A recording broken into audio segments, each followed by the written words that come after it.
most important in all systems, they need to have the recognition of the people. You can build the most beautiful system if you do not let the people with you, the voters with you, the human beings for whom you build this system, then the system isn't worth anything. And that is why the work you are doing in this university to inform the future politicians, the future scholars, the future economists, engineers, about how things work is very important, because they should be the ambassadors who explain in their villages, in their towns, in their environment, how things really works, so that people can choose. People who are not informed cannot choose. They will choose something, but an uninformed choice is not a real choice. I would like to have in Europe a direct election of the president of the European government, the direct election as we have it today, but also with Europe-wide candidates for the European Parliament, not only on a state level, also on a state level, but not only. And I would like to have a more informed general public who knows for whom and for what they're choosing. And I tell you something, explain it to the people.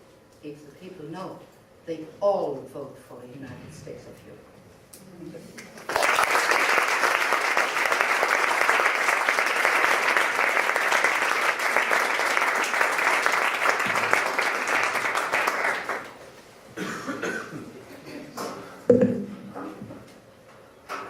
Thank you so very much for this inspiring vision. I'm sure this is going to be a very intense discussion with lots of questions.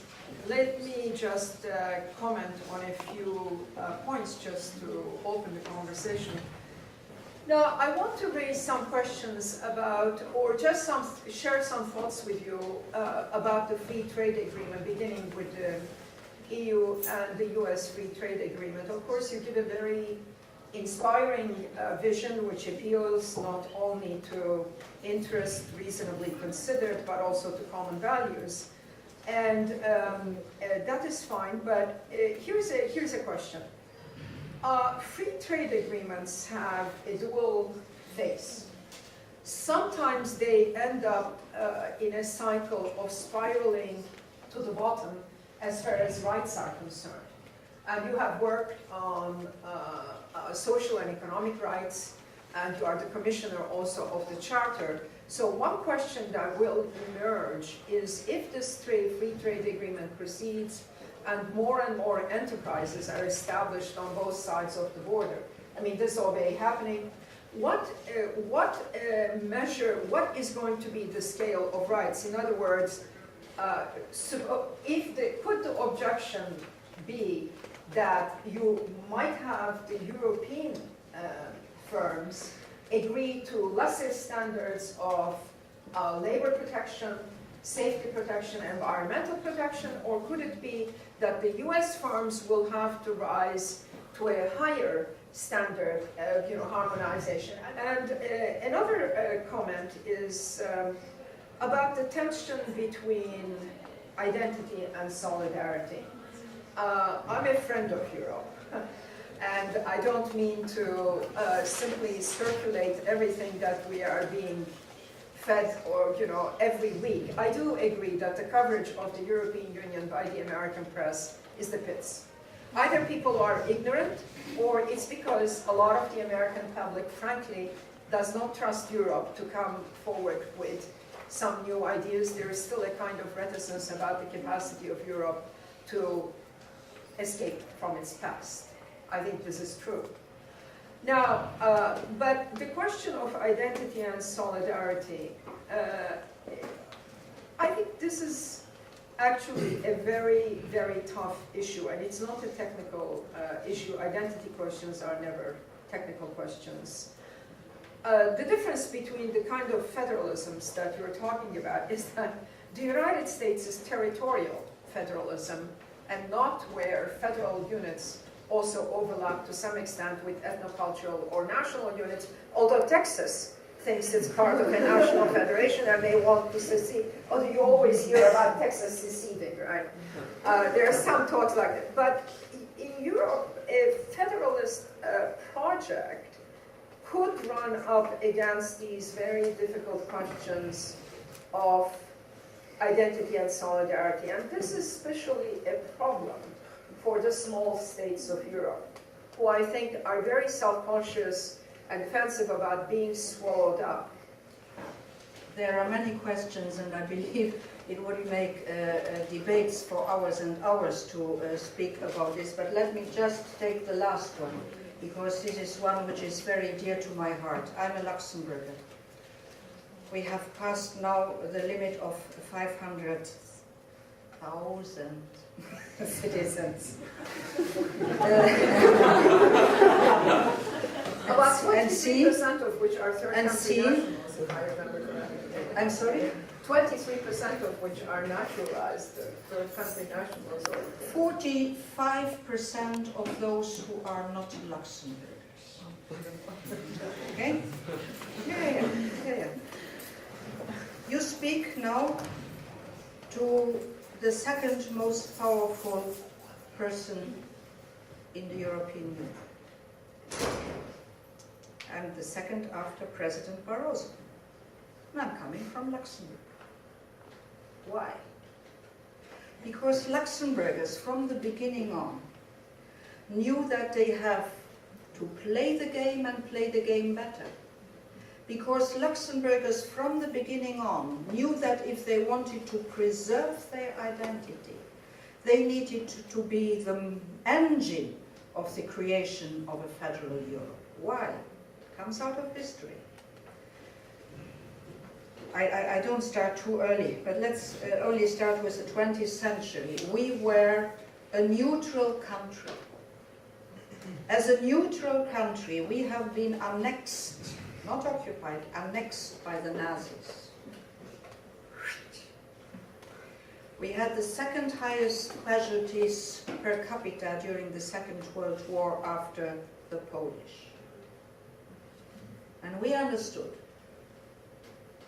if we want to survive as a nation, if we want to be capable to cherish our Luxembourgish language, our Luxembourgian way of living together, then we have to unite with our neighbors. And the only way you can unite with your neighbors is to do it in a strong institutional framework, where there is a guarantee of the small ones, and where there is a possibility to collaborate on the small ones. That is why I say, if I want to preserve the next generation of Luxembourgers to speak Luxembourgish, to eat Luxembourgish, to behave Luxembourgish in an open way, I have to create this federation. That will be the guarantee for Luxembourgers to survive, the only one.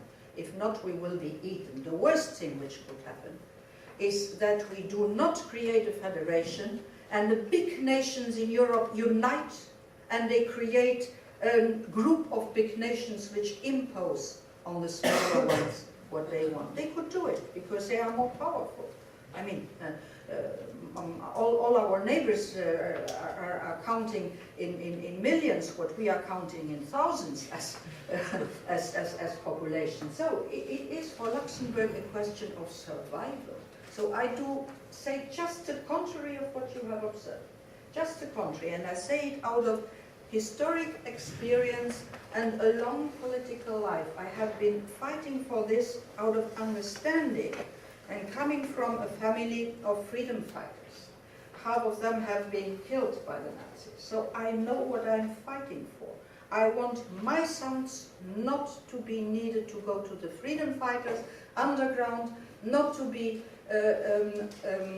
prohibited to use their language because that had happened during the Second World War, and to sing their songs because that has happened during the Third World War. I want them to be proud Luxembourgers in a strong Luxembourg, in a strong Europe. That's the only way to survive. So that is, for me, basic. And during my whole political life, I have been fighting for this. And that is one of the reasons why we need a federation where the rights of the small are preserved. But then the small have not only to count on their rights, the small have always to be better than the big if they want to survive.